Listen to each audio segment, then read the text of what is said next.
Bonjour, je m'appelle Alan Ferbach, je suis cofondateur et CEO de la société Videtix. Chez Videtix, on propose une solution d'intelligence artificielle. Donc concrètement, on vient récupérer les flux des caméras de bioprotection qu'on va retrouver dans les collectivités, dans les entreprises privées. Et à partir de ces caméras, on va pouvoir créer des scénarios, donc créer des barrières virtuelles, des zones virtuelles, qui vont nous permettre de remonter des alertes, donc plutôt pour des fins de sécurité, sûreté, comprendre comment le citoyen utilise l'espace public, et à des fins plutôt de comptage, de statistiques, pour permettre de renvoyer des informations aux différents services de la métropole.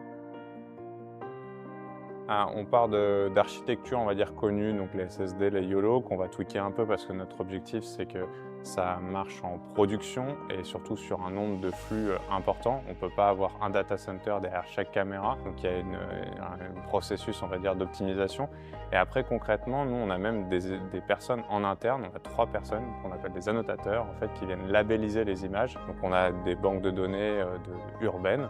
Et on va dire, voilà, ça c'est une personne, ça c'est un véhicule, ça c'est un véhicule du type véhicule léger, véhicule intermédiaire, véhicule lourd. Et après, on va entraîner nos algorithmes sur des cartes graphiques qui nous permettent de pouvoir avoir une puissance de calcul nécessaire.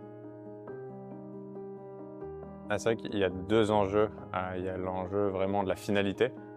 Pourquoi on utilise nos solutions? Donc nous, déjà, Videtix, c'est vidéo et éthique. Donc l'éthique prend vraiment tout son sens. Et en fait, dans la finalité, le comptage, les statistiques, c'est quelque chose qui est validé justement au niveau de la CNIL. Tout ce qui est sécurité, sûreté, justement, nous, par exemple, on ne propose absolument pas de reconnaissance faciale, mais on va avoir des alertes qui n'est pas sur un individu, mais sur, par exemple, un mouvement de foule, une estimation de densité, une intrusion en zone, ce genre de choses-là.